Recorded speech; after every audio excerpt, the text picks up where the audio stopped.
open to all the staff in CFS. Okay, Prof. Rosita, so we are already online. Okay, Prof, insyaAllah. Okay. Okay, insyaAllah. Bismillahirrahmanirrahim. Alhamdulillah Rabbil Alamin. Wassalatu wassalamu ala asrafil anbiya'i wa mursalin wa ala alihi wa sahbihi ajma'in. Rabbi shrah li sadri wa yassir li amri wahlul 'uqdatam min lisani yafqahu qawli. Alhamdulillah, today we have with us is Prof. Rosita. I think Prof. Rosita binti Muhammad Amin. I think everybody knows her, No, quite a while, Prof. In fact, last week we have a meeting.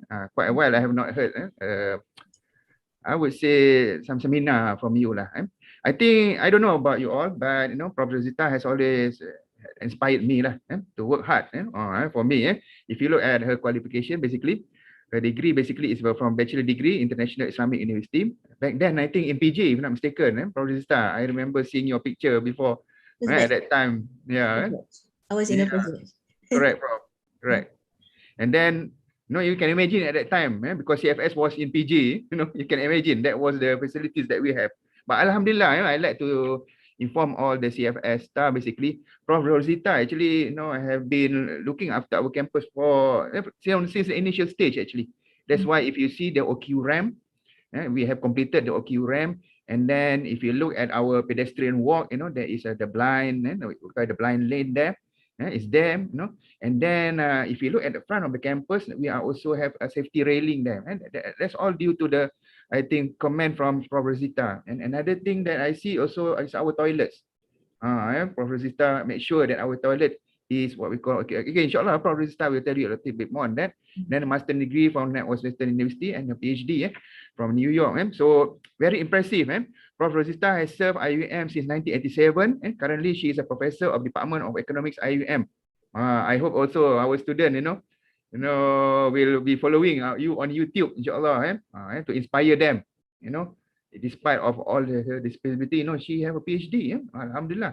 She was the Deputy Dean Academic, Kuliah of Economic and Management Sciences from 2005 and 2007, and currently she is the head of Disability Unit IUM. She was an editor of, she was the editor of IUM Journals, Journals Economic and Management. So I like to encourage my fellow lecturers, she is very actively writing, helping disabled students, So these are the things that we need to contribute. This is a reminder for myself, Prof, actually. Currently known as the International Journal of Economic Management and Accounting, and from the period of 1995 to 2004, 2008, 2011. Her research interest includes disability studies, socio-economic development economics, economic integration, economic theory from Islamic perspective. Prof, maybe you can tell us, how can we get out from the mess today due to this COVID. So her current research includes the formulation of Applied Integrated Development Index based on Maqasid Syariah as a new comprehensive approach to approach to measuring human development. Funded by the Islamic Research and Training and understanding and national implementation of the NCRP in Malaysia, a two-phase mixed method. So very impressive. Okay, she has presented with the special award for academic achievement for person with disability in conjunction with International Day for Person with Disability by Ministry of Women, Family and Community Development. Okay, I think for your information, actually Prof. Rosita has, I think, contributed to the nation, to the world, basically, on the what we call development of disability person. So we have a very special person here today with us. Okay, that's all, Prof. I think if you look at the maybe some overview, Prof. From the list that we have, actually, all our lecturers and all our staff in CFS, we have actually this time around 19 students with, I will say, special special abilities basically. Pelajar-pelajar kita ni yang pada saya ni punya kepayaan yang berbeza sikit pada kita. But if you look at our recent Olympics, we have 3 gold medal, from this special, for me, special persons. So if you look, they are, I think Prof. Rosita will explain a little bit on type of their disabilities. I would say that they are different. For example, autism, I have experience, Prof. Rosita, the other day I told you, teaching this autism student last cohort. I find that they are very inspiring. The students, they are very determined, but they are in their own world, definitely. But that one, I still remember. I think maybe some of the lecturers also remember him. He used to be alone, always carrying his maths or physics books. And he always, because I'm teaching physics, he always sit with me, and telling me about physics, whatnot, and so on. So he is very passionate with his work. So I think I like to, with that, I think not, Prof. Rosita, I like to call upon you maybe to give us an overview. How can we help the student to make our university a better place for them, insyaAllah, and the world. Okay, please, Prof. Rosita, saya tafadhal mashkura. All right, thank you very much. Assalamualaikum warahmatullahi wabarakatuh. Bismillahirrahmanirrahim. Thank you very much in the first place for inviting me today to share a bit lah. Thank you for the introduction. Tak adalah hebat sangat pun, tapi we try to do what we can kan. Kadang-kadang tu Allah put us here for some reason, and things happen for some reason juga. So before I begin, I would like to share a video yang kita gunakan that we used for the launching of the ministry's guidelines on the implementation of disability inclusion policy. I hope this works because I've tak pernah share lagi, tak pernah try share lagi kan. Let me try. Macam mana share screen. And then the video kan Let's share the video, bro. Share video. I hope boleh dengar lah. Okay, clear.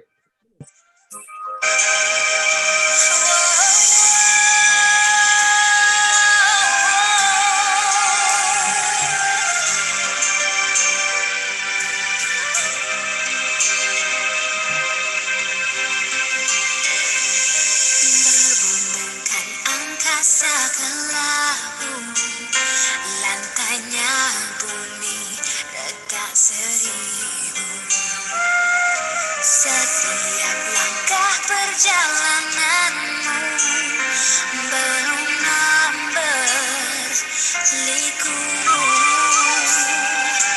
Betapa berat mata memandang, berat bahu membalas beban. Belum sempat menitis ke pipi, tangisan sendiri.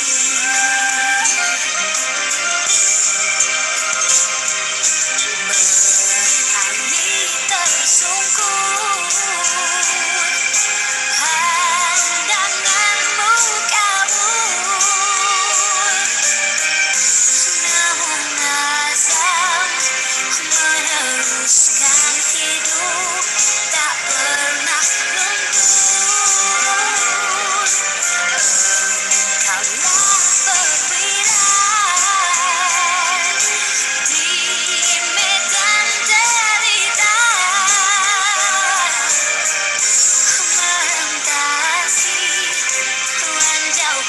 Kehidupan dengan harapan,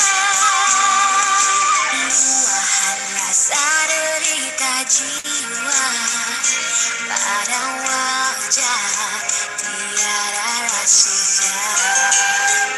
Menunggu malam berganti tua, usah kau berputus asa.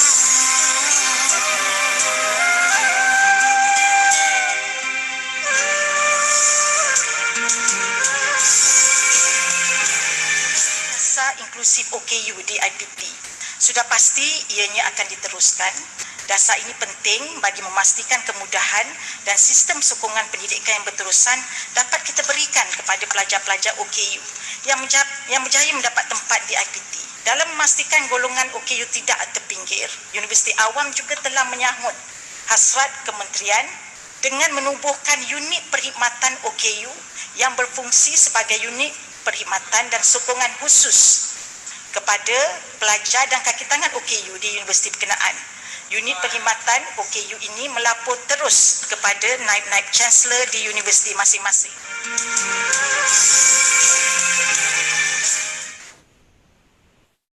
Okey, itu antara video yang kita kongsikanlah, sebahagian daripada video pelancaran tu.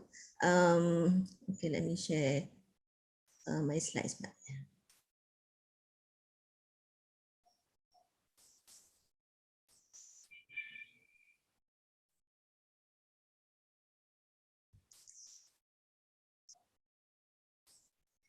Okey, kalau kita tengok daripada video tadi kan, nampak ke? Okey. Okay, Prof. Lemak. Okay, if you to look at the video just now, we can have a look lah at apa tu, a glimpse of the life of students with special needs kan. I mean some of the challenges that apa tu they face and so on. Actually on a daily basis lah kan. So that is why it is also we try to apa tu make life easier for them and for the university also to take it up kan as actually a responsibility. Benda ni sebenarnya satu sunnah lah kan if you to look at apa tu pada zaman Rasulullah pun kalau kita lihat pada kisah Abdullah ibnu Maktum kan, so macam mana apa tu Rasulullah ditegur kan quote-unquote lah oleh apa tu oleh Allah sendiri kan ketika apa tu tidak berapa mengindahkanlah seorang yang buta kan. So that is actually satu message ya to everybody, bukan saja pada Rasulullah lah, kepada actually sebenarnya nak mengajar kita untuk membantu mereka yang memerlukan lah sebenarnya kan, bukan saja yang OKU, semua mereka yang memerlukan, especially yang OKU lah, yang special needs ni yang we know that they are disadvantaged because of certain limitations and impairments that is not within their control kan. So these things are God given, so because of the limitations there are a lot of challenges that they face lah. So if you look at the apa tu before we look into managing kan, how to manage students with special needs, so that is the big picture lah. If we to look at the apa tu the life of apa tu student, actually bila they started tu actually they go through the school system kan. School system ni kita tahu there are some apa tu there are some support lah ya, bukan they have special education schools kan. Some students come from sekolah khas ya, sekolah pendidikan khas yang memang different school, memang semuanya pelajar-pelajar OKU, dia tak bercampur lah dengan pelajar yang tidak OKU. But some are also from PPKI program kan. PPKI ni mungkin not all students lah, sebab PPKI ni is program pendidikan khas inklusif, they call it, inklusif, what's the word, I lupa dah. Bukan inklusif, saya tak ingat dah. Okay, PPKI tapi dia sebenarnya in the same school, mainstream school, tetapi dia separate class. Separate class, integrasi bukan inklusif, integrasi. Satu lagi program is program pendidikan inklusif. Yang inklusif ni mereka sama-sama lah, they join the other students together in the classroom in mainstream schools lah. So some of our students too may come from the inclusive punya education, some actually also comes from yang special education schools lah. So to get that scenario in place. So some yang from a special education school tu memang the schools tu they have the facilities for the specific disability lah, yang some tu visual impairment kan, yang ada tu untuk hearing, yang ada tu untuk learning disability like autism and so on kan, slow learners and so on. Tetapi macam yang inklusif tu dia in mainstream schools, tapi masalahnya kadang-kadang this mainstream school walaupun ada pelajar-pelajar OKU, kadang-kadang dia tak ada facility untuk OKU. Itu yang kadang-kadang agak mencabar juga kan. And that we do not want to happen again lah dekat universiti kan. Because kalau boleh, because if katalah the student have to worry every day about how to go to the toilet, how to go to the classroom kan. So macam mana dia nak fokus on studies kan. So it's very, very difficult for them. So with that in mind kan, so when we talk about managing students with special needs ni, kita nak facilitate kan. Kita nak memudahkan kehidupan mereka so that it becomes easy for them to go through their education comfortably kan.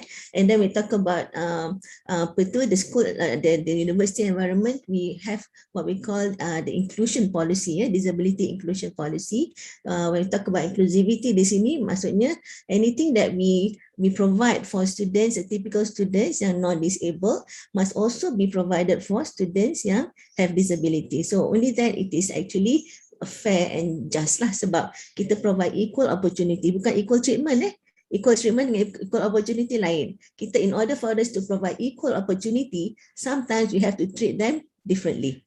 Macam lelaki needs dia lain kan, perempuan pun needs dia lain. So we don't treat men and women equally pun kan. So in terms of their needs lah kan. Kalau tidak kan, lelaki kena pakai baju perempuan kan, and vice versa kan. So that's why we never treat people equally, because based on their needs kan, and also of course their characteristics. Okay, and tapi in terms of opportunity, yes, we must ensure that there is equal opportunity. So access to education, access to employment, semua tu is very important lah, so that that we can actually give equal opportunity to everybody, kan? So when talk about managing students with special needs, that is what we have in mind lah, kan? To provide equal opportunity for them to get all the facilities, to get all the exposure, all the training and education in the university, just like their friends yang non-disabled, kan? So kalau kita lihat actually from the Ministry of Education, is actually in 2012 there was a directive from MOHI, Ministry of Higher Education. This directive too is under this what we call plan tindakan bagi meningkatkan pengajaran dan pembelajaran pelajar orang kurang upaya di IPTA. Kalau kita lihat ni, on this letter ni is actually directed to all the TNC. Timbalan Naib Chancellor, Timbalan Naib Chancellor. So antara perkara-perkara in the action plan tu is 4 strategic objectives, and this was supposed to be for the period 2011 sampai 2015. Okay, among the things that needs to be covered is number 1, accessibility and support system for teaching and learning. Okay, number 2, enhancement of quality of life. Number 2, creation of disabled friendly environment and services. And number 4, career development program for disabled students. So actually it's quite comprehensive, this action plan. And if we were to look at the document thoroughly, the first thing that the action plan requires is that for all universities to set up a disability services unit. Okay, tetapi malangnya tidak semua universiti yang take it up lah. Okay, so Alhamdulillah UIA kita tubuhkan. Okay, we established our DSU in 2012, right? And along with 2 other universities, University of Malaya and USM kalau tak salah saya. Okay, so basically this 2012 action plan ni went unnoticed, by most other universities, and Kementerian pun tidak ada follow up lah dari segi pelaksanaan tu. So bila kita lihat di situ pada tahun 2018, in 2018, because we have been running, and at that time our minister pun came from our university, kan, Minister of Education, Dr. Majli. So he actually set up what we call the Majlis Penasihat Pendidikan Kebangsaan. That majlis is actually ada dalam Akta Pendidikan 1996. Okay, memang ada provision for that majlis, and one of the members of the majlis is myself lah. He appointed me as one of the members of the majlis to specifically look into disability inclusion, okay, in education. Okay, so kita focus on, there are many of course recommendations lah, tetapi because kita nak do something doable, we focused on the higher education. So we came up with this garis panduan, okay, garis panduan pelaksanaan dasar inklusif OKU di IPT, because that 2012 action plan was not taken up. So in 5th September 2019 it was launched in UIA juga, kan. So and what is different this time is that on that day itself, the minister had all the VCs of the universities were invited, okay, to attend. Mula-mula tak nak datang, just to inform, mula nak VC tak datang pun, dia tawakil. The minister actually had to call up lah, some of them, kan. So but eventually on that day, ramai lah yang datang, turn up. So they turn up at the event, and the symbolic is that during the launching, the document is handed to the hands of the VC themselves. So maksudnya dia mesti tahu and dia mesti laksanakan lah. So after this launching, after a few months, we see up till now, since 2019 sampai 2021, in 3 years there are now 13 universities yang dah set up disability services unit. So Alhamdulillah, so many other universities also have set up the DSU in order to support lah, support and assist our students with disabilities. Mula-mula memang banyak sikit lah dia punya rintangan, kan. Bila saya present pada TNC punya meeting pun ada objections, ada objections, tapi biasalah, because people do not understand, kan, why. That's why it's important for us to understand why we need it in the first place, kan. And sebenarnya that garis panduan tu, kenapa Dr. Majli wants it to have it is because pada 2018 kita actually launch our disability inclusion policy in one conference which was officiated by the minister. So we took the opportunity to also launch this policy lah. Itu yang dia nampak this policy, and he told his KSU that I want this policy to be actually implemented in all universities. So that was the beginning of it lah. Okay, so when talk about DSU, kan, we were established in 2012. Basically kita memang our presence is to cater lah to the special needs of students. Not just students, kita also extend to staff with disabilities and also visitors. This is actually based on my own experience lah.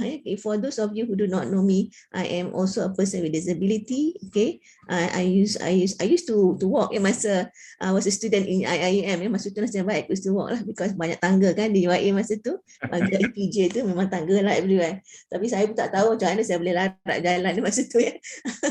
So, but I was using crutches, but very I was walking at that time, but not that easy. Tapi okay lah, I manage kan. But of course with my friends' help and so on. But now I use a motorized wheelchair lah, and so accessibility becomes very important to me also kan. So what is the role of the DSU?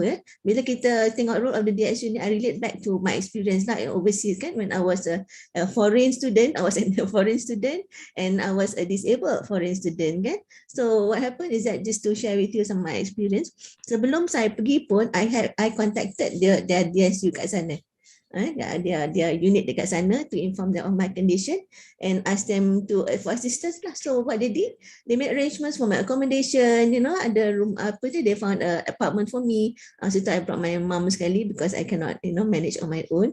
So I brought my mom, so they gave me an apartment yang accessible. Okay, mula-mula memang that apartment was occupied lah by somebody else sebab tak ada OKU student. But once ada OKU student, dia akan keluarkan lah student yang tu. So dapat tu, and then di kelas pun they have mobility vans, they send me to school kan, to the classes.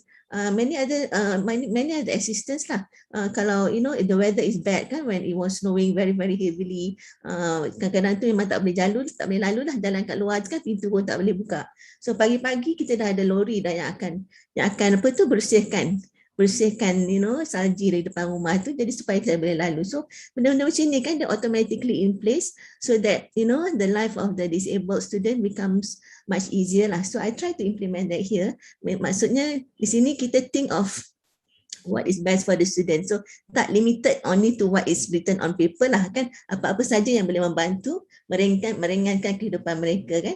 So in this case, the main role of the SU is to coordinate. Kita perlu coordinate dengan all the KCDIOs in the university to create, number one, a disability inclusive environment, in the campus community, and also to ensure well-being of students lah with disabilities in campus. And we talk about well-being, sejahtera kan, well-being tu, Azura itu besar cerita pasal sejahtera ni, ada 5 areas kan of well-being.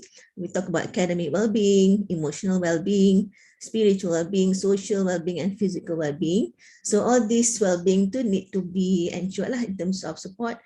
So we need to ensure that they achieve all this well-being kan, just like other students. Okay, just some statistics here. This is the number of students that we have. Okay. In the university now.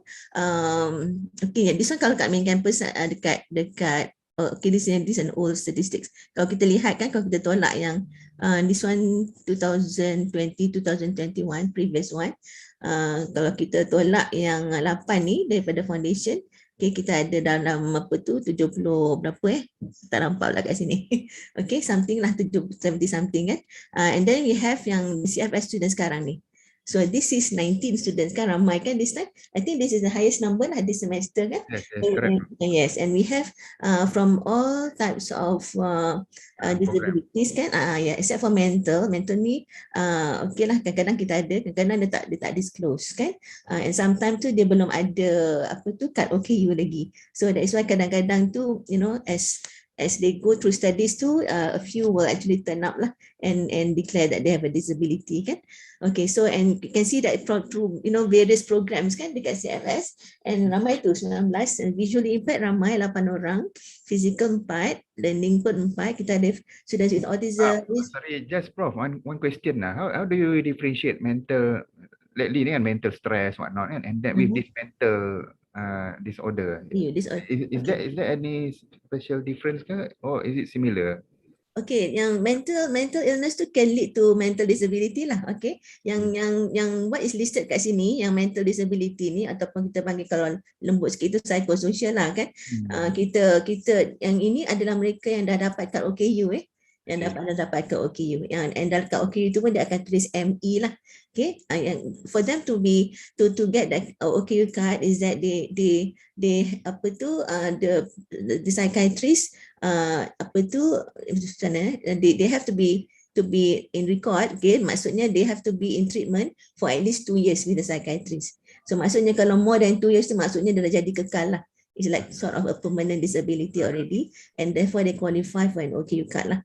So before 2 years tu mungkin they can recover and so on kan. So they go through treatment. So hopefully they can recover within that 2 years. Tapi kalau still tak boleh recover, then it's considered to be like kekal, and so they qualify for an OKU card.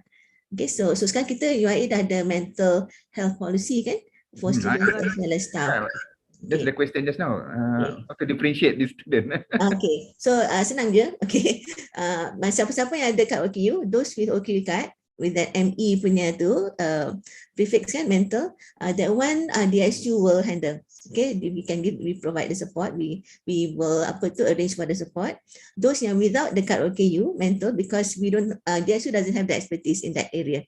So what they usually will have is that they will have a council. Okay, a council, they call it Ihsan Council. Okay, DSU also sits in that council lah, and CCIC. Tetapi the support comes from CCIC counselling. One question then, what is learning disability? Okay, learning disability ni dia very wide dia punya coverage dia tu. If kalau kita lihat pada definition dia from JKM kan, definition dia ialah dia termasuk Down syndrome, termasuk autism, dyslexia, ADHD, ADD, GDD, Global Development Disorder kan, ada yang apa yang dia panggil slow learner, semua tu termasuk dalam learning disability lah. Tetapi macam dyslexia sebenarnya dia bukan disability tau, sebab dia tak ada impairment dari segi intellectual, dia tak ada masalah. It's actually a learning differences. Okay, kalau macam di luar negara they call it learning differences, tapi di Malaysia dia masukkan sekali kat dalam learning disability. Dyslexia ni ada satu masalah neuro juga, where they have difficulties in reading. Dia susah nak membaca because dia punya alphabets tu macam floats. Okay, float. Kadang-kadang dia nampak terbalik-terbalik, you know. If you recall, kadang-kadang dulu masa kita sekolah kan kecil-kecil tu, some of our friends cannot read tau, even sampai dah standard 6. Kan? Tapi kita always label, cikgu pun selalu always label kata mereka tak pandai kan. Betul. But actually sometimes they have that difficulty tau, dia tak boleh nak baca sebab the alphabets tu is just floating atau you know terbalik-terbalik, so it's very difficult for them to read. Some even have to resort to some other methods of learning lah, macam pakai audio files and so on, yang severe lah. Tetapi actually kalau ada intervention daripada awal, dari kecil, they can be taught how to read lah. For our students, once they have reached university, I think you know most of them has been corrected lah in the sense that they can read, okay. Tapi mungkin we can still accommodate them in terms of making reading easier for them lah, dari segi the materials kan that we prepare for them. Okay, okay, and then autism. Autism is another one lah. Okay, autism. So we have about 6-7 now. Again, students with autism. You pun pernah ada experience kan dengan students with autism. Ada mostly they are high functioning lah yang masuk ke university tu. Tapi kita ada juga yang moderate autism. Masih ada lagi that tantrum, meltdown. So yang those situations kita akan give more attention lah kan, because they are far from their parents and so on. Kita lah jadi parents dia kan. So basically lah kan. So macam vision, hearing ada 2 jenis juga kan. Satu yang memang totally tak dengar, satu lagi yang masih boleh pakai hearing aid lah. Visual pun yang totally cannot see, and some tu they have partial vision. I think yang 8 orang kat di sini tu they have partial vision, some more severe than others lah. So itu yang kita kena accommodate juga kan. Betul. Right. Okay. So actually online ni lah Prof. Yeah, because we cannot see the student kan. Yes, cannot see the student. Kalau face to face ni kita boleh bawa student tu sekali kan. Normally that's what we do lah. Normally kalau tak ada PKP ni, kita every year kita akan buat perjumpaan dengan rektor. Kita akan buat gathering, jumpa rektor sekali, so that top management also nampak kan, jumpa budak-budak ni, kenal budak-budak ni, it's easier to assist them kan. apalah, kita doa lah supaya PKP ni pandemic end soon kan, insyaAllah. Okay, so that's the number. So this is our structure kan. We are actually part of the Office of the Director, Student Development and Community Engagement. Our letterhead pun uses the same letterhead. Tak ada DSU, yang letterhead is actually ODRSDCE lah letterhead. So at the moment I'm the head, and then Halimah is here. Okay, Sister Halimatus Nadia is the officer. Sister Nur Huda is our administrative assistant. Okay, and Dr. Aida is our coordinator. Coordinator. Also, we have a special parents group sekarang ni di UIA. Special parents ni adalah our staff who have children with disabilities. So kita try to extend our support to them as well lah. And they also have faced a lot of difficulties. Sebenarnya parents pun sangat-sangat they suffer a lot bila dia ada anak-anak they could have to go through a lot of difficulties as well. So and for them to macam our students kat universiti ni, kita faham the parents pun kadang-kadang risau nak lepaskan anak-anak dia kan. So if we can give them assurance that that we can provide support, I think they will be more at ease lah kan, dia lebih tenang. Okay. So these are some of our functions kan. Kita coordinate with the relevant officers to ensure provision of facilities for disabled students and staff. We also liaise with development division. Liaising the development ni is basically untuk itulah accessibility. Tapi di Gambang tu insya-Allah lah, alhamdulillah kita we actually had to go through a lot sebenarnya. Masa baru-baru campus tu siapkan, ya Allah. Saya tak boleh, dia panggil meeting, bilik meeting tu pun saya tak boleh masuk. Sebab dia tak accessible. Bro. Biar dia tengok sendiri kan. So after that tu, they have to do it lah. All the things that we pointed out, memang they have to do lah. And kementerian pun also make them do it, alhamdulillah. I think it's taken care of. Cuma ada sikit-sikit lagi lah saya rasa. Ada lagi, Prof. Maybe Prof, you can come down have a visit, Prof. Yes, insyaAllah. Memang kita pun nak visit tengok rem baru tu kan. Okay, Prof. Yes, other places as well kan. And then the next one is to establish policies and admin system lah how to meet the needs of students, staff and visitors with disabilities. Itu antara policy yang we came up with tu lah kan. And then also we offer advice on inclusive teaching practices, macam mana kita boleh bantu students in teaching and learning. We also have a club club student-student yang OKU ni. I am Ibnu Umi Maktum Club di main campus Tapi club ni actually bukan saja student-student yang special needs, tapi juga campur dengan volunteers. So volunteers pun learn how to actually assist their friends kan. Sebab this club ni sebenarnya ditubuhkan before the SU was established. Sebab dulu diorang have to they have to survive on their own. Kesian kan. So kadang-kadang kena tendang sana, kena tendang sini, pergi office ni kena tendang office sana, pergi office sana kena tendang office lain pula kan. So imagine lah kan. So that's why we since kita dah ada tu, kurang sikit lah they have to do that kan. Prof, ada one question there. Can we do access audit at CFS Gambang and from Brother Rafi'i lah. He's a head of architecture. Okay. Boleh insyaAllah. Boleh. We can help lah. We can assist with that. Nanti kita set up kan. Kita boleh identify lagi additional places kan yang belum ada tu kan. Okay. Right. Itu and then some of these services yang kita provide to students siapa-siapa yang perlukan assistive device macam yang visually impact kan, if our students are watching this, if you need magnifier ke apa, your magnifier is no longer working ke, ataupun you need other devices yang can help you with your studies, please let us know. Okay, kita akan bantulah to get the assistive device. Okay, so that you can actually learn easily. Okay. This one means that we need to send to your office. What was the procedure, Prof? Boleh juga, can email to me, can email the request, can go through your office pun boleh juga. You can also request on their behalf kan. We can process lah yang tu. So we have a fund, disability and Ayun Disability Endowment Fund. So kalau khairat fund tak ada duit, kalau zakat tak ada duit, kita pergi kat kita punya lah. Kita explore other sources dulu. Sebab sekarang kan after PKP, universiti pun agak tenat jugalah dia punya keuangan kan. So, kita pun faham jugalah. And then some of them tu perlukan assistive device yang perlukan maintenance macam motorized wheelchair yang kita belikan tu. Satu bateri dia memang mahal kan. And then kadang-kadang roda pecah lah, itulah inilah. So that maintenance tu sometimes they don't have money to repair. So kita akan bantu jugalah in terms of maintenance. Maximum of RM1,000 per year lah kita allocate for that. And then kita also also we also make arrangements for accessible rooms. Kalau dekat main campus tu, I think dekat gambar dah tak ada masalah lah, memang dah ada kan bilik-bilik OKU. Masa mula-mula tu kelakar lah bilik OKU dia punya pintu dia transparent macam turun. Tapi kita dah suruh betulkan lah, alhamdulillah kan. Betul. So tapi di UIA kita ada Mahalah Usman kita dah convert ya, dia punya PG block tu, satu PG block tu yang belah bawah kita make it to accessible room yang ada attached bathroom.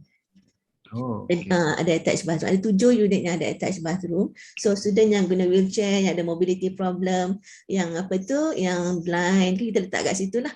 Seorang autism pun kita letak itu sebab dia tak boleh campur dengan orang lain kan. So kita letak itu. Siapa yang perlu single room yang ada attached bathroom, kita letak kat situ. Tapi for the ladies kita baru nak buat lah sekarang ni kan. So insyaAllah hopefully kita ada duit nanti kita boleh buat lah for the sisters. So for the time ni kita cuma buat common bathroom yang accessible lah kita untuk the sisters. But it's still common bathroom tetapi it is accessible bathroom. Okay, and then also kita make arrangement lah to provide special facilities tailored to the needs of students with disabilities. Like for instance, kita ada student yang tak boleh guna toilet kan. Jadi dia perlu macam clean off dia punya, sebab dia ada spinal bifida, dia ada macam dia kena wash off dia punya waste tu kan. Cara lain lah. So kita buatkan bilik lain, kita bila kuliah lah. Kan with the cooperation of the kuliah, letak sinki, letak katil, so that they can actually do it comfortably lah. Dari student pun dah grad, alhamdulillah. Okay, and then kita pun ada juga program kan untuk self development. Mereka pun kena perlu become a balanced graduate juga kan. And then making arrangement for special accommodation during examination. Jadi kita pun liaise dengan kuliah lah ya, untuk extra time ataupun kadang-kadang they cannot read. Cannot read tu kita provide reader lah. Reader. Kalau dia tak boleh tulis, kita provide scribe kan. Tolong tulis untuk dia ataupun type untuk dia. Depending on their need lah, kita akan tanya and kita akan sebab kita kadang-kadang student dia tak tahu ya what they can actually have in terms of services. So kita kena bagi tahu kat dia lah what is available for them, dan kita boleh buat arrangements lah kan. So just one question, several question lah actually. For example, the time kan just now maybe a lot of HOD normally ask me lah, how much time do we allocate for the student? That is one question. And then the one that you mentioned just now, for example, this is my experience during my UM time lah, where we have a reader and so on kan. Okay. So are they paid or somewhere? Is it voluntary or something like that? Reader kan macam kat UM ke? Yes. Kat UM tu yang saya tahu is voluntary. It's volunteers. Kita pun ada wakaf time sekarang kan? Wakaf time. Tapi kalau macam untuk exam, kadang-kadang kuliah bayar tak banyak pun, RM50 ke macam tu kan? What was the rate just now? About RM50 like that kan, sebab dia kan about 1-2 hours saja kan untuk baca kan, tak lama pun kan, so tak banyak pun. So normally kuliah yang akan bayar lah kalau perlu bayaran kan. Kadang-kadang kalau susah kita bayar lah kan. Kadang-kadang lecturer sendiri yang baca kan. So that one tak kisahlah kan, kalau lecturer nak baca kan lagi bagus kan. Jadi tak ada, especially dengan Arabic kan. Kalau Arabic tu lecturer tak percayalah kalau student yang lain bacakan kan. Dia akan baca sendiri sebab nanti salah-salah baris kan lain makna dia kan. Yes, okay, so the time depends on the requirement of the student.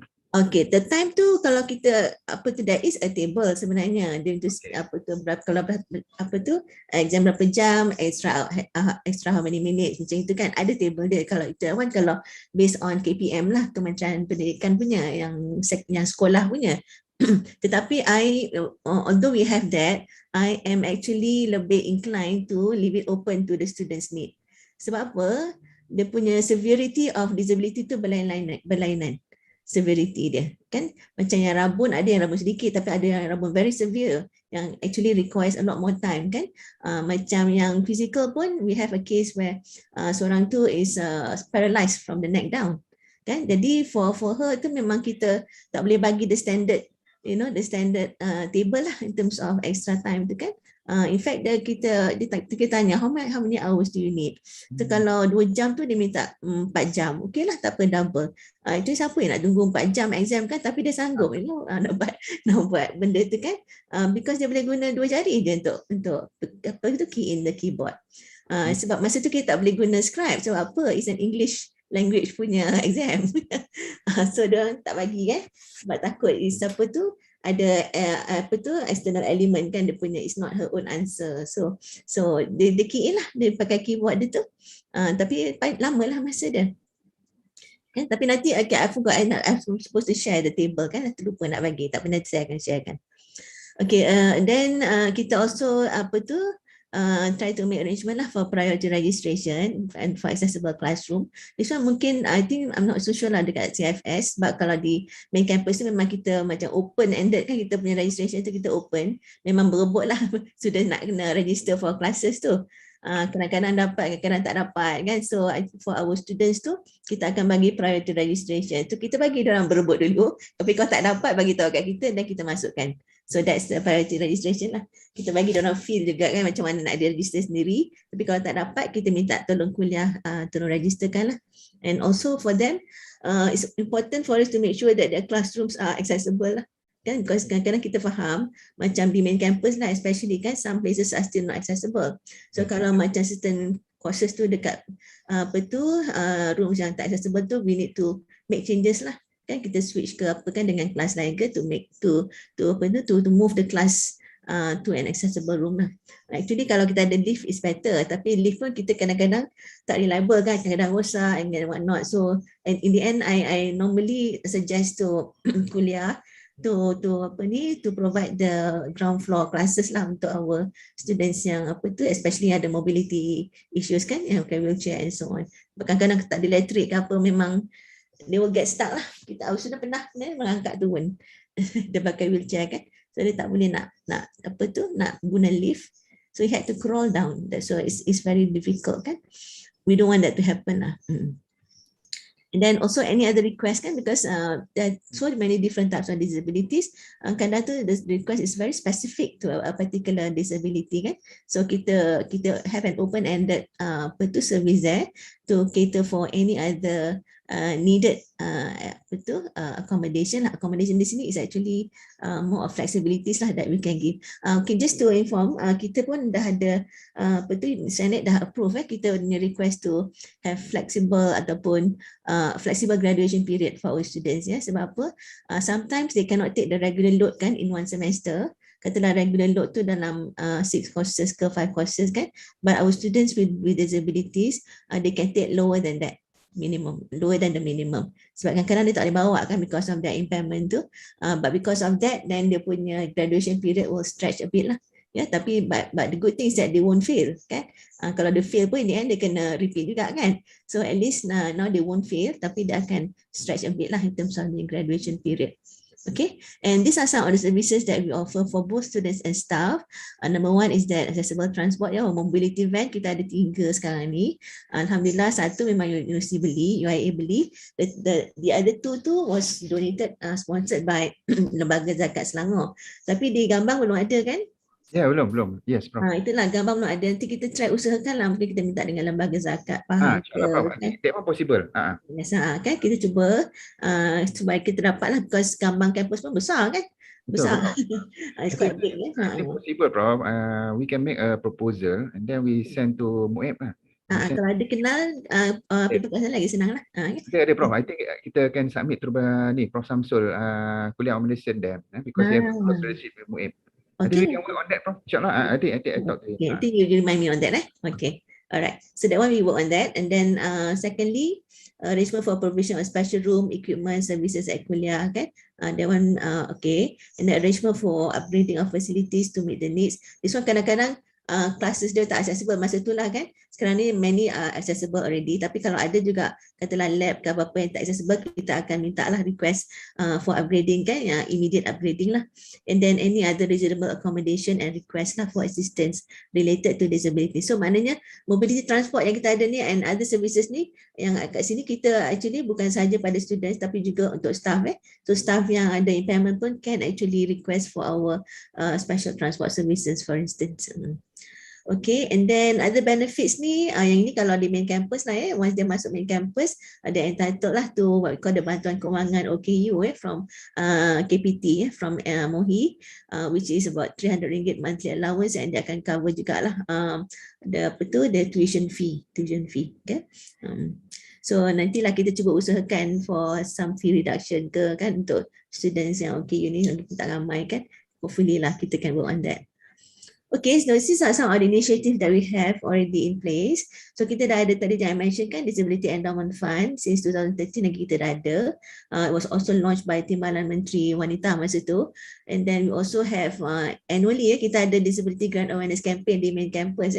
Maybe we can expand juga to Gambang kan other campuses. Normally kita have it during November, December sebab hari International Day of Person with Disabilities is on 3rd December. Every year, 3 December. So normally kita akan ada a few days lah kita buat campaign kan leading to that 3rd December punya event lah. And then kita pun ada disability liaison officers. These kalau academic tu now we decided to have the deputy deans themselves lah, deputy dean student affairs, student development to be the liaison officers directly lah sebab eventually last time we have it as somebody else tapi eventually macam 2 kali nak kena cerita kan. So in the end kita tak apalah deputy dean sajalah yang pegang senang. So he can actually coordinate with other members in the department or kuliah. Okay, and then we have the inclusion policy, and then we have the mobility event, and we also have special buddies. Yes, sekarang special buddies. Maybe we can also have that dekat Gambang campus since we have many students kan yang ada visual impairment and so on. Special buddies. Staff, Prof. Special buddies ni among students, tapi actually we can also extend it to staff. Yeah, we can. Kalau ada staff yang berminat nak jadi buddy pun boleh juga sebenarnya. I think we can explore that as well. Sebab sekarang pun macam wakaf time kan. Wakaf time tu is open for student and staff juga kan. Yes, staff can also become a special buddy. Kita akan bagi training lah untuk special buddy ni nanti. Kita akan interview sikit kan. Interview sikit dan kita akan bagi training lah on how to assist. Sebab kadang-kadang kena ada cara dia kan macam nak lead the blind macam tu. Kita akan bagi training lah. Normally face to face lah training dia kan. And our student ramai dah terror dah benda-benda ni yang volunteers kan, dia orang memang selalu guide kan. Kita kan we can provide training for that lah. And then our library services pun dia ada special services. There are special dedicated room for our disabled students. Dia ada macam designated carrels kan. Jadi senanglah kalau dia orang datang tak payah berebut dengan orang lain lah. They can use the facilities quite easily. Ni Prof, ada one student ni with a braille ni. Do they need any special equipment or what not? We have one with the braille right now. Equipment, the new student here lah. Okay, dia normally dia dah ada dia punya own braille equipment dia. Tapi braille equipment ni normally very noisy lah. Okay. Yes. Kalau boleh dekat library pun kena ada satu lah. Kat library ada satu, and then nanti kita boleh make arrangements. And kalau boleh in a separate room supaya dia tak mengganggu the other users lah. Dia ada bilik lain kan. I remember itu macam kat Gombak ada braille Quran what not. Yes. Is it possible to have some in Gambang? Kan boleh. Nanti kita akan make arrangements. Ni Prof, one question. How about ADHD ni? Do the student need to get clarification from doctor to confirm their brain disorder? So Yes, that they can get the benefit like ada disabled student. Kalau dia memang dah dekat OKU, tak perlulah. Sebab memang kat OKU tu require doktornya verification already. Okay. Kalau dia memang dah dekat OKU, memang automatically disahkan lah. Tak perlu ada apa-apa lagi. Tapi kalau dia baru diagnose, then we need the medical report lah. Medical report from the specialist, not general practitioner, but from a psychiatrist, kalau boleh, from a psychiatrist. Okay, ada yang ADHD? I think so, Prof. Dia pun tak apa ingat dah. Okay. Okay, Prof. Alright. Okay. So these are some of the things like realities, limitations, and our challenges kan. Kalau boleh kan at the beginning, kalau in the case of face to face lah kan, sekarang kita masih online learning kan, kita tak jumpa students lagi. Kalau macam bila kita nak go face to face nanti, kalau boleh kan, kalau parents tu jumpa pun bagus juga, because parents can also explain the child situation kan, the situation, dan kita boleh take note dan kita boleh assist lah kan accordingly. So sebab kadang students ni dia tak nak bercakap, kadang-kadang depending on dia punya exposure kan. So the parents will come and see us actually. They will tell, but they ask us to help. That's what happened before lah, Prof. Yes, I think you notice lah, many of our students yang ni dia kadang low self-esteem, low self-confidence Itu semua ada sebab tu. Sebab kat sekolah kan dia kadang-kadang segregated, dia tak boleh campur main sekali and so on kan. So they don't develop that confidence tau. And then every time kena minta tolong orang, dia kena be independent kan. When apa tu, the environment is not apa kata enabling kan, they become apa ni, dia terpaksa depend on orang lain sentiasa. Dia jadi macam tu lah. Because their self-confidence is affected. I went through that actually. as a person, I went through that sebenarnya. Memang dulu masa kat sekolah memang I was very quiet sebenarnya. So sekarang dia banyak cakap dulu memang quiet lah. Sekarang terlebih cakap lah. Okay. So it's good lah, the confidence, build up. Itulah, but that one came masa bila tau? When I went to the States, when I went out to the US. So masa dekat Malaysia memang kadang-kadang tu lain lah. So tanya tu, ada Dr. Siti Fatimah Putri, how do you overcome that, Prof? Maybe exposure, maybe Prof, share. When you go to US, what was the difference in US and UIA, for example? Number one difference, of course, facility. Kalau di US kan, if I want to go anywhere, I'm not worried. In fact kalau I conference kat US tu, I tak berapa susah sangat. So I only have to make some small arrangements je lah in terms of macam hotel room. What's still lacking in Malaysia, Prof? Maybe accessibility. Accessibility. And then also dari segi empathy lah on the part of the society. So empathy tu itu yang kita nak create kan in our campus environment, at least in our campus environment lah. Empathy tu in the sense that bila we put ourselves in the other person's shoe kan, what they go through, and we try to understand their needs lah. That is part of being thoughtful lah in a way kan. So that is also another thing that is different. I wouldn't say different from UIA, I would say different from the Malaysian society. Yeah, Malaysian society kan.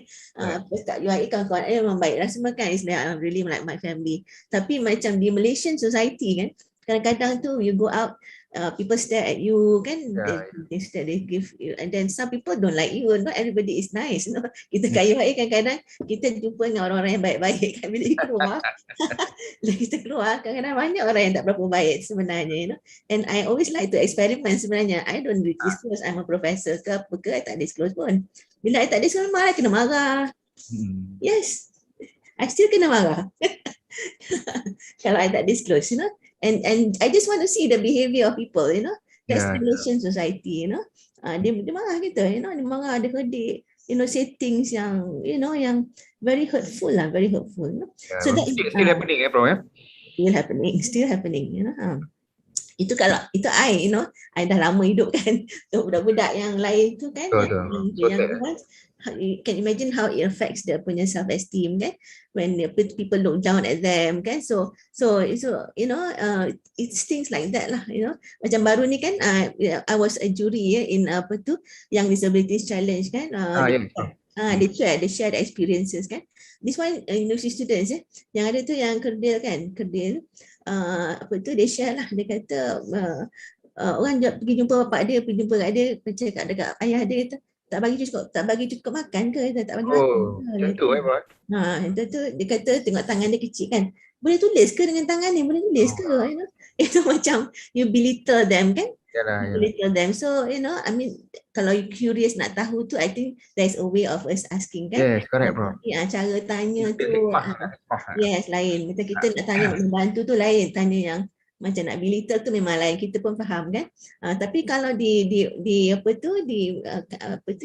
masa saya di US tu, they are so used to seeing orang OKU di mana-mana kan, because dia punya society is very dia punya environment pun very accessible kan. So OKU naik wheelchair sana sini, boleh naik bus, boleh naik taxi, they are seen everywhere. So orang tak heran, tak adalah nak stare macam alien kan kita ni kan. So so they don't stare, and then they treat you like anybody else, Maksudnya they treat you with respect lah, They treat you with respect, and there is a sense of value lah, you know that you can be independent. Kalau you ke mana-mana pun tak ada orang nak kata nak cakap macam-macam lah, So but compared to kat sini kadang-kadang banyak sangat dia punya negative reactions from the from the society kan. What another example I yang I nak relate tu masjid.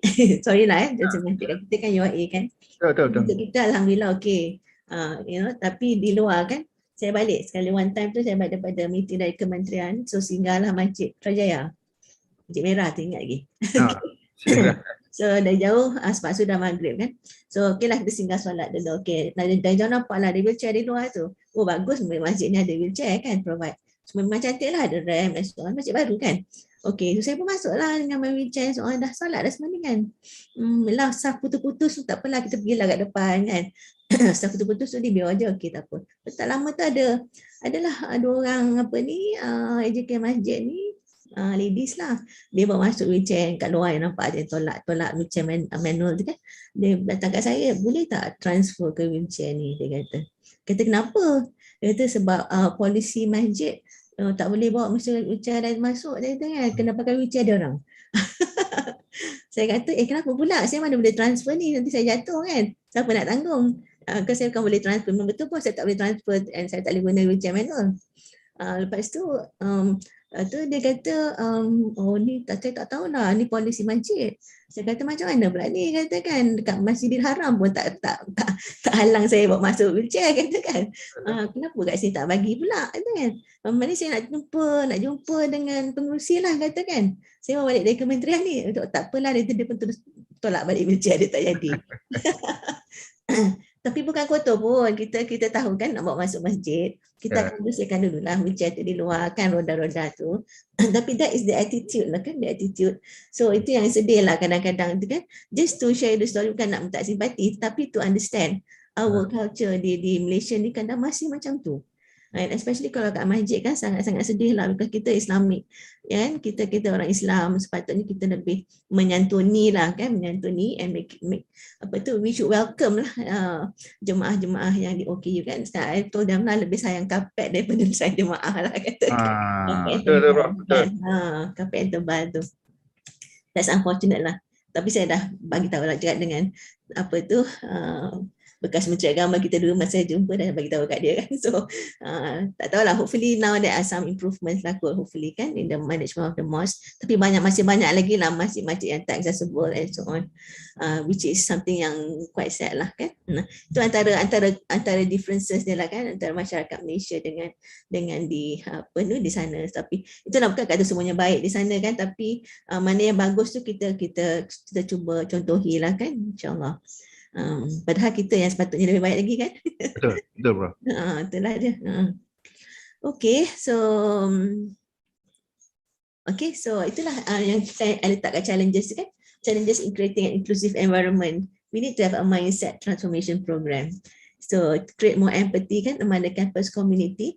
Kita adakan program-program lah, macam right from the top management sampai ke apa tu the lowest service provider, kita akan bagi macam program-program.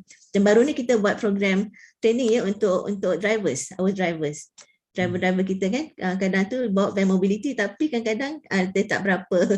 Tapi betul bro, macam ni Karunisa beritahu ni kan, dia kata awareness memang out, kata sensitivity out. Yes, betul. Boleh jadi tak tahu nak bertindak wajar. Betul lah. For example in the case of the mosque just now kan, it means that I don't know lah, maybe awareness lah Prof. Ya betul.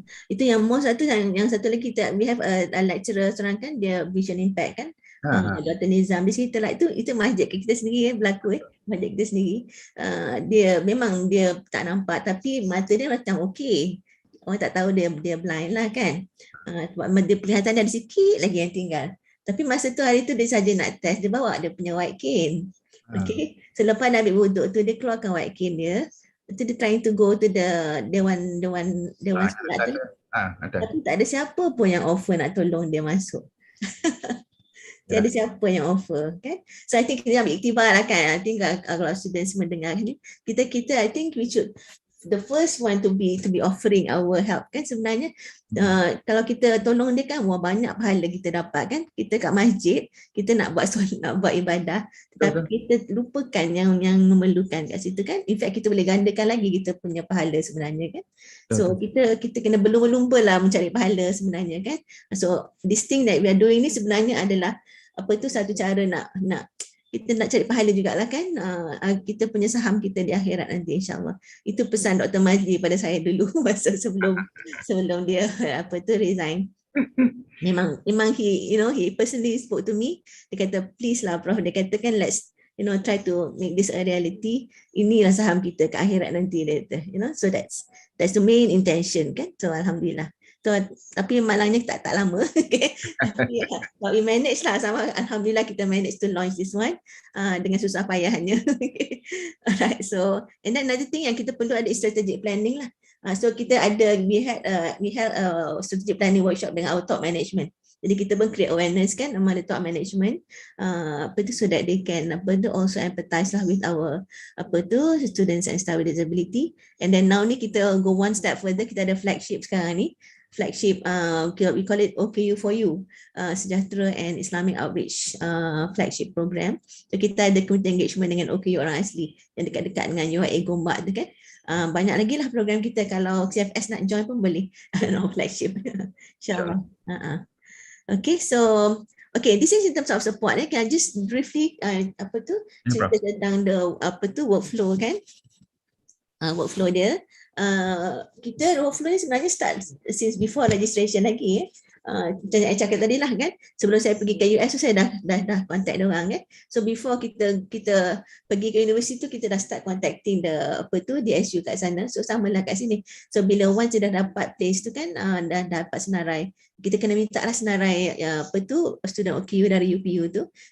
Tapi kadang-kadang tak berapa tepat lah senarai ni, so kita kena clean up sikit. So we have to call up some of the students tu just to exclude lah some yang sebenarnya tak OKU pun tapi dia termasuk dalam senarai tu kan. Dan kita tanya sekali lah in terms of the specific needs and so on. Okay, and then itu semua lah dari before registration tu, those things kan in the list tu.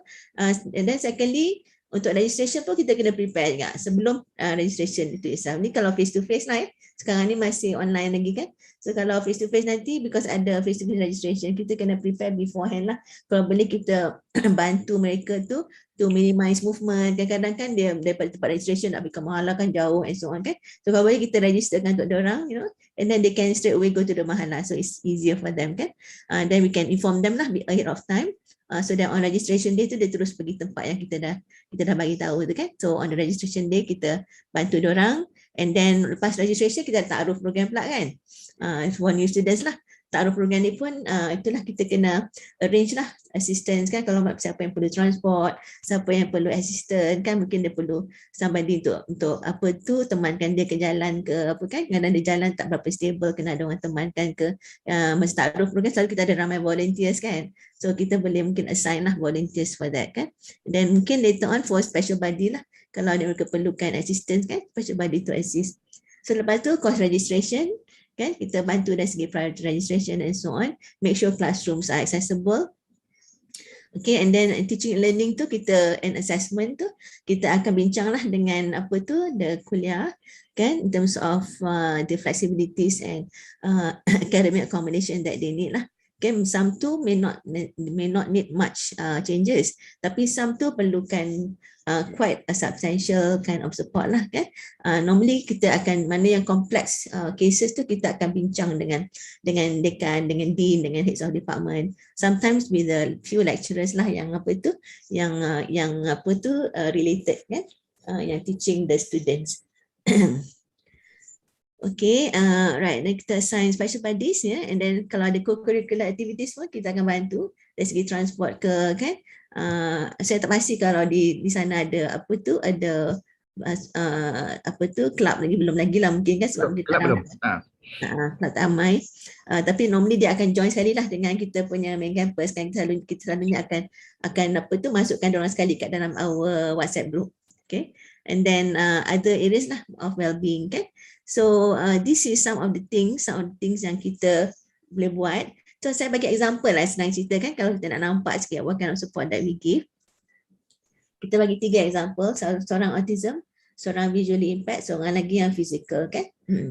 So seorang student ni, saya tak pakai nama betul lah katalah nama dia Ahmad. Okay, so apa karakteristik budak ni? Budak ni dia autism. Okay, a bit dia moderate autism lah. So dia punya karakteristik dia tu quite obvious. Okay, sekali tengok je dia dah tahu dia autistic. Okay, and then masa dia baru masuk UIA, dia belum ada kad OKU lagi.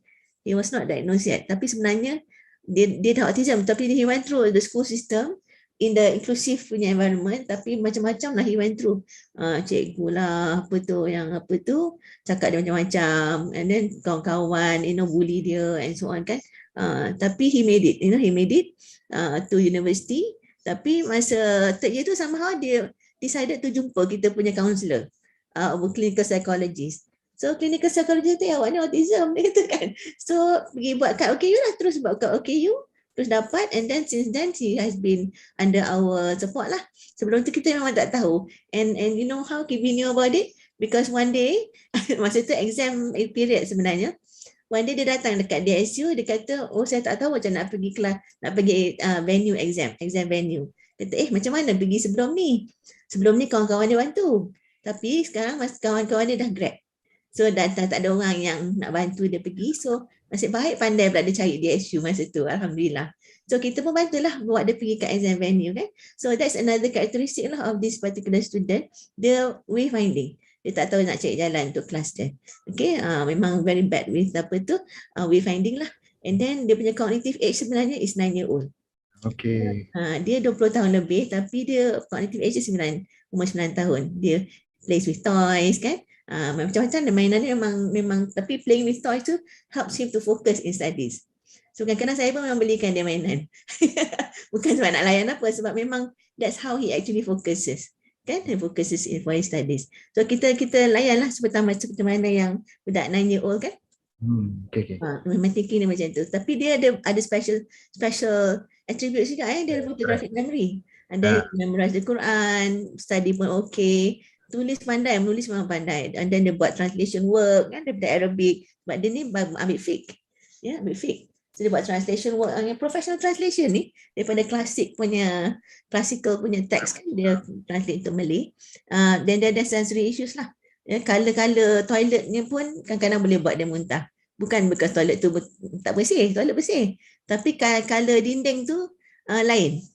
Tapi menyebabkan dia nak muntah macam tu. And then of course lah, this is characteristic autism ni, difficulty to adapt to changes. Dia susah nak faham complex sentences. So kalau kita cakap dengan dia, jangan panjang-panjang sangat lah ayat tu kan, maknanya pendek-pendek, and then bagi dia faham dengan mudah. Lintas jalan pun dia tak reti, tak pandai lintas jalan. Okay, and then kita baru find out that dia susah nak guna keyboard biasa sebenarnya on the computer. Sebab all this while rupanya dia buat assignment pakai handphone. So now we are trying to find him a small keyboard lah for him to keypad for him to work on. Okay, executive functioning ni dari segi keeping up with his timetable kan, deadlines and so on tu, special buddy dia akan bantu monitor. Okay, online classes pun ada isu juga, kadang-kadang dia tak boleh tahan long durations. Okay, social interaction ada isu. Okay, communication skills begitu biasalah kan. And then sometimes dia akan ada occasional meltdowns lah. Dia tantrums tu kadang-kadang somebody komen ke dekat Facebook ke kan, jadi dia terganggu fikiran dia, ataupun orang make remarks ke, kawan-kawan make remarks ke, kawan-kawan tipu dia ke apa kan. Bila dia disrupted dia punya mind tu, dia akan meltdown lah. Bila meltdown ni tak kira time dia, kadang-kadang tengah malam pun dia meltdown. So muncullah kita ada special buddy kan. So bila dia call kata, I know that he's having a meltdown, sama ada saya call the buddy, special buddy tu tengokkan dia, ataupun saya call the clinical psychologist to actually talk to him lah kan. Kalau saya talk to him tak work, then I call the clinical psychologist. So okay, and then that's his characteristic. Prof, another question. You mentioned just now clinical psychologist, isn't it? Okay. So there's a different clinical psychologist and also, for example, a counselor, isn't it? Yes.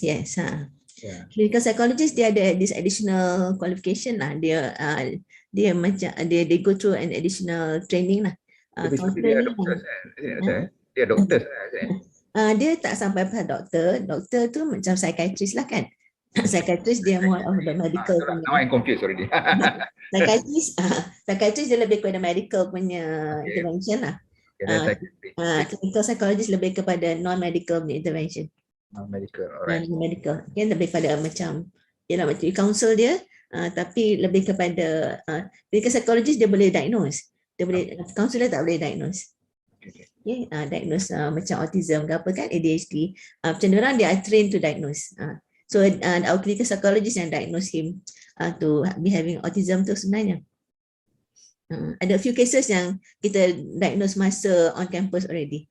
Ada seorang tu budak engineering, itu pun lecturer yang detected. Lecturer tu dia special parent, lecturer tu ada anak autism. So dia nampak student ni kenapa berpeluh-peluh jawab soalan kan. Berpeluh-peluh sangat menjawab soalan. Kali bila panggil kan, dan jawab jumpa kita, dan jumpa clinical psychologist, true enough lah. Memang dia autism tu dah dapat kat OKU. Kalau dapat kat OKU tu memang sah-sah lah dia autism kan. Okay, so now kita support dia lah, ya, insyaAllah. Itulah, so macam inilah kita try to support whatever dia punya kekurangan tu, kita bantu. Dari segi akademik tu, teaching and learning tu memang kita bincang lah dengan HOD dia, dengan Deputy Dean. Nak pergi classes tu, memang susah lah. Kita bantu dia, kita drawkan map. Map pun tak boleh yang complicated, dia kena very basic map. Very basic map. And map pun tak boleh macam, sebab saya sendiri yang lukiskan masa tu, kita cari point start dia tu, starting point yang dia tahu nak apa tu, he knows how to get. Kata lah, okay, kat mana yang senang sampai, kat depan lift, okay. So from here have to get to the classroom. So kita buat direction tu, kalau saya buat diagonal kan, arrow tu, he will get lost.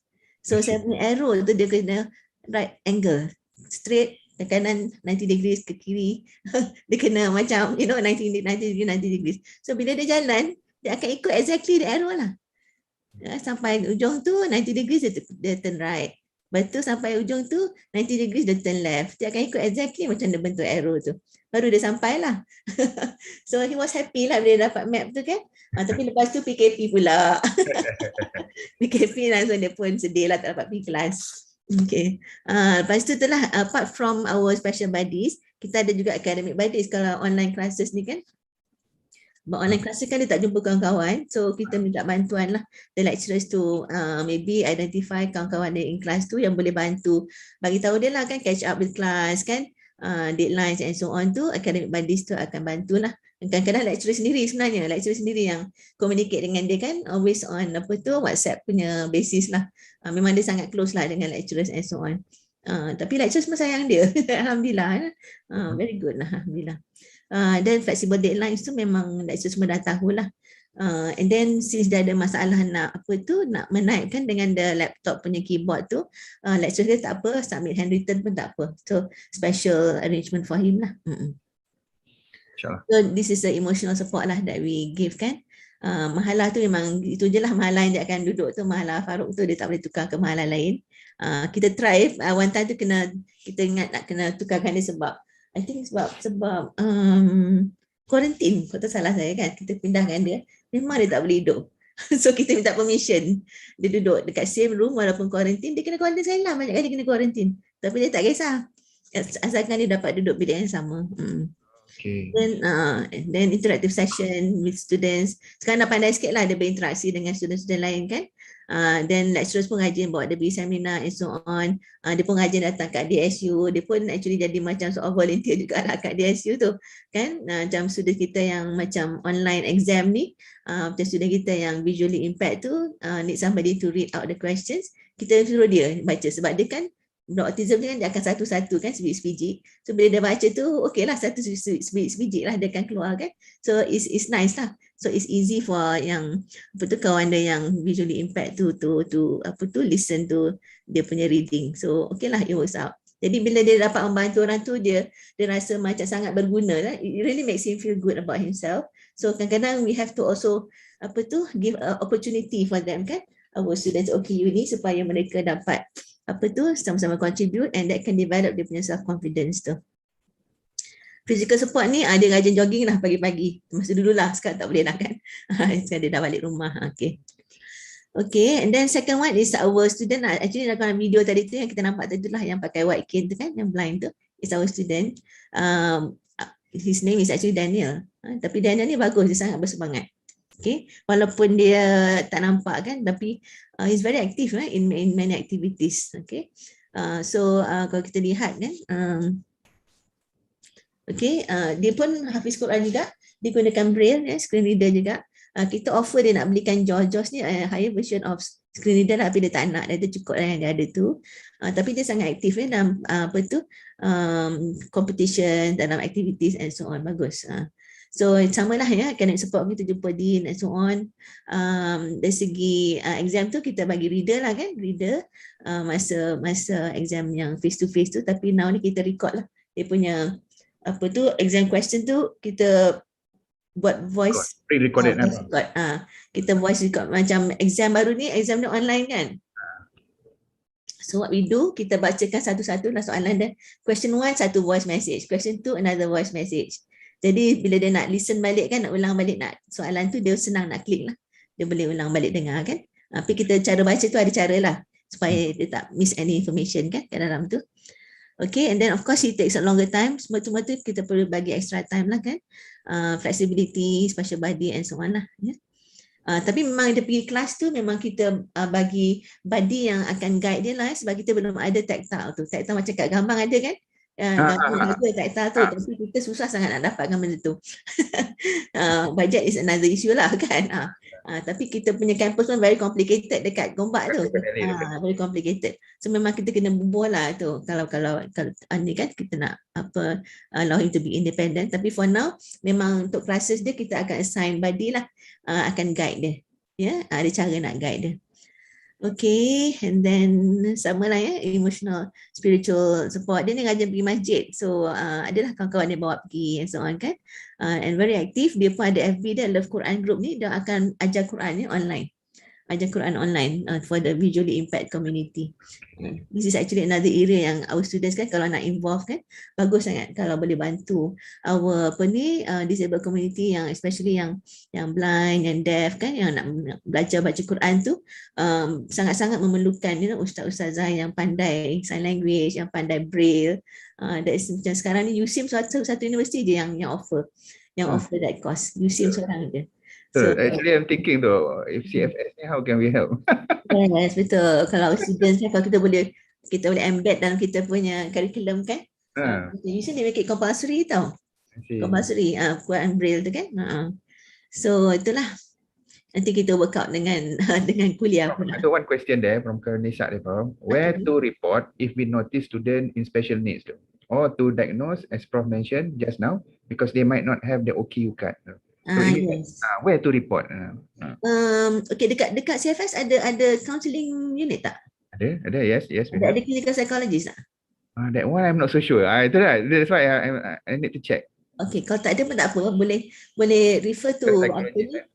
Kalau sebab apa, untuk diagnosis dia kena perlu ada daripada psychiatrist. So counselor kita boleh refer pada counselor, bagi tahu dia apa kita punya our concern, and then counselor akan refer kepada klinik. Yeah, counselor we do have, but clinical psychologist I'm not so sure. Tapi klinik ada kan kat sana kan? Yes. Klinik ada, okay. Yes. So counselor akan refer to klinik, nanti klinik akan refer to psychiatrist. Alright, Prof. Okay, betul. Psychiatrist akan bagi tahu lah, nanti doktor akan beritahu kata suspected mungkin ADHD ke autism ke apa kan, nanti kan dia orang akan buat assessment lah. Some assessments are easier, some assessment are more difficult lah. Kita ada cases yang sampai sekarang tak dapat dia punya concrete decision kan. Okay, so itulah. So untuk Daniel pun kita letak dalam PG room tu lah, yang ada attached bathroom kan, supaya senang dia nak bergerak, sebab dia tak nampak kan. So and for the blind, first week on campus tu kita kena bagi what we call orientation and mobility training for the blind. Okay, yang ni kita boleh contact NGO lah. Kita pun memang close contact dengan NGO, Malaysian Association for the Blind is one. Kita ada juga NCBM, ada few more lah, and they are always ever willing to help. Jadi memang orang datang free je, dia akan bantu. Memang tugas dia nak bantu kan.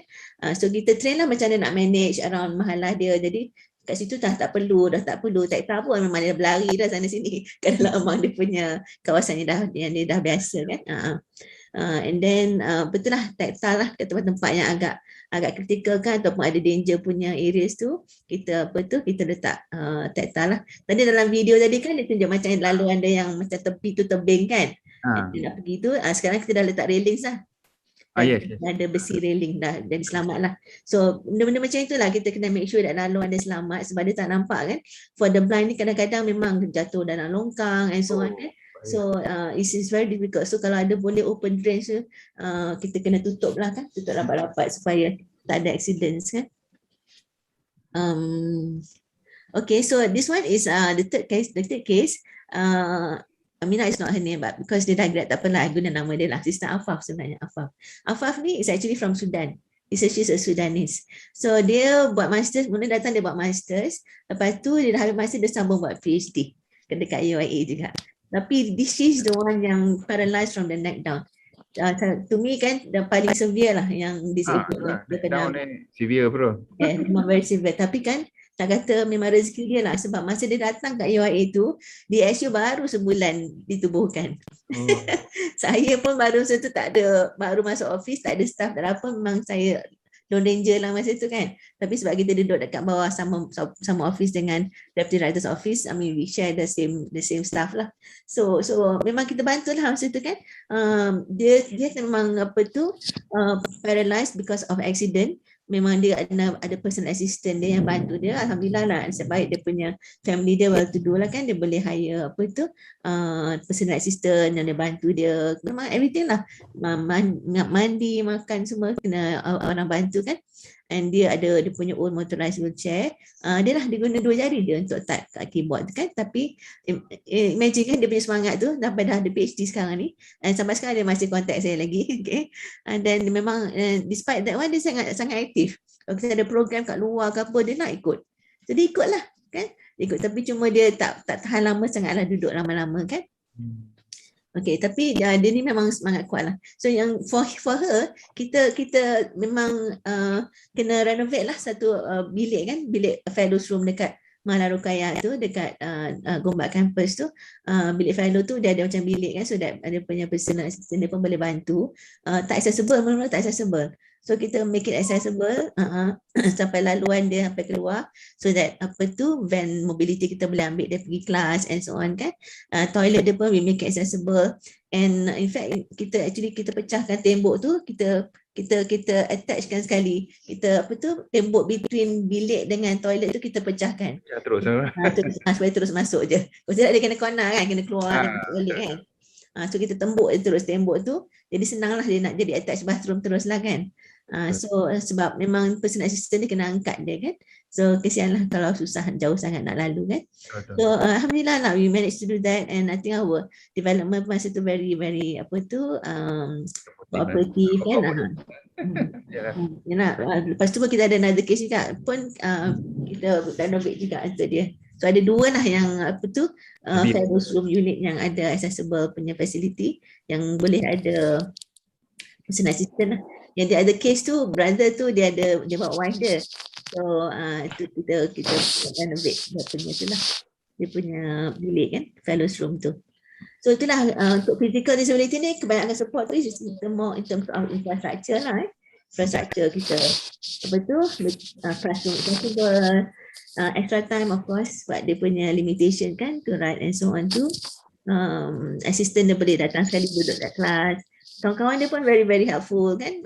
It's good lah, kawan-kawan tu semua very helpful. Lecturers pun very very helpful. And then kalau ada masalah visa pun kadang kita bantu, kita tuliskan surat daripada rektor kan, kita draftkan lah, rektor sign je kan. Kita bantu untuk apa tu, dapatkan speed up lah the visa matters for her and the assistant kan. Emotional support okay, and so on. Okay, kalau dia ada perlu apa-apa bantuan yang lain tu, memang kita akan bantu jugalah. Kalau nak keluar ke pergi mana-mana kan, kita provide the transport kan. Okay, dia ni rajin pergi masjid selepas solat Jumaat kan. Perempuan walaupun kat sana kan dia punya kebiasaan culture dia kan, perempuan memang pergi solat Jumaat sekali. So memang kita provide lah, every Friday dia akan pergi ke masjid jugalah, nak pergi solat Jumaat kan. Ya, kita pun ada support tu macam tu lah, komod kan, untuk memudahkan dia pergi ke toilet and so on dekat Mahala. Komod ni sedang macam apa tu, kursi roda yang untuk toilet tu kan, yang dia boleh tolak over the toilet bowl tu. Meja pun kita belikan yang adjustable, jadi mudah dia nak apa tu, dia nak buat kerja kan, gunakan dia punya laptop tu. So these are some of the activities that kita dah pernah buat lah kan. Banyak jugalah yang involve kementerian, photo top management. Itu yang mobility van yang baru dapat masa tu. Masa pelancaran disability inclusion policy. Okey, ada punya ayam. Okay. Alright. So some of our ni lah, this is our awareness campaign kan. So insyaAllah we are going to have our awareness campaign juga lah. Ni our students yang our students yang dah berjaya kan. Kalau kita lihat kan memang aktif lah budak-budak kita ni. Especially kalau ada volunteers. Memang meriah lah. Hari tu sebelum PKP sempat lah keluar. Sebab diorang semua stres bawa keluar pergi pergi Bird Park, KL Bird Park. Happy kau main masing-masing. Boleh lah Prof. Kali ni kita orang ada ramai ni 19 orang. Boleh kita buat trips ke mana-mana kan. Dia kita ada ni Brother Adam. Ni dan yang bawah tu dengan braille machine dia. Lepas tu kita ada Sister Izzati, dia para games dia menang silver dia mewakili negara untuk para games SEA Games masa dekat KL dulu kan. So menang dia main blind chess. And then we have Adam, ingat yang image I kat bawah tu, Adam masa tu dia nak Kinabalu, tapi tu dia nak Everest. Lepas Kinabalu dia nak Everest, so it was in 2018 kan. I think that was quite an achievement lah, alhamdulillah kan. Very proud lah of our students achievement kan. Dan kita banyak juga libatkan dengan NGOs kan. Our awareness campaign tu memang kita bring in NGOs lah tu memeriahkan lagi suasana kan. Adam masa dia pergi tu dia minta nak bawa jubah combo. Dia bawa naik lah. Jubah combo sampai dekat base camp tu dia pakai jubah combo dia, masa tu tak grad lagi. Tapi dia nak pakai jubah UIA kat situ. So alhamdulillah lah. Dekat bawah tu kita sambut dia masa sampai kat airport. Ramai-ramai sambut dia dengan sports kan, SDC. Ramai-ramai lah kita sambut dia balik daripada Everest tu. Yang ini yang Sister Izzati tu kan. Dia dapat anugerah khas kat Masum 2008. Okay, so basically itulah. Dari segi teaching and learning tu, kita tengah develop a guidebook guidebook for the different types of disabilities. As of now ni kita cuma ada macam rough. Maybe Prof can share that with I can share with the rest of the academics. Yes, I can share with you yang itu, tapi itu baru rough draft lah. Tapi the actual one tu, the guidebook tu nanti tengah dalam proses. Kita work together dengan Kuliah of Education kan. So sekali dengan diorang, so kita develop, nanti kita akan buat proper lah. Mungkin kita akan buat infographics kan supaya mudah kita nak refer kan. InsyaAllah. So nanti kita akan share. Thank you, Prof. Nanti. Itu je lah Kalau ada apa-apa soalan. Okay. Members, if you have any other question, I think most of the question we have addressed in the chat box. I think most of the question. I think Prof. Razista. I think we like to thank Prof. Razista. I think it's very eye-opening. InsyaAllah lah, I think we will have after this maybe when the students are back on campus, we can have on-campus awareness. Okay? Yes, I think that will be the best lah. Yes, that will be the best insyaAllah. Nanti kita buat training ke apa-apa kan kalau ada volunteers. Definitely, Prof. We are open for it. InsyaAllah lah, with that, I'd like to thank Prof. Razista for your time. InsyaAllah lah, I really hope support from all the academics and all the staff from CFS, InsyaAllah. And with that, Prof. Razista, thank you very much. We close with tasbih para su'as. Thank you very much, Prof. Razista. Thank you. If you have any questions, don't hesitate to just text me lah. Okay. I will email to you. Okay. If the handbook tu, Prof. I'm looking forward lah if you can have that. Yes, insyaAllah. Nanti kita akan share dengan semua kan. Documents, because normally the academics they will ask what is the document they referring to. If you can have that, it's very helpful lah. InsyaAllah nanti saya akan share. Okay, thank you, Prof. Okay, thank you so much. Assalamualaikum.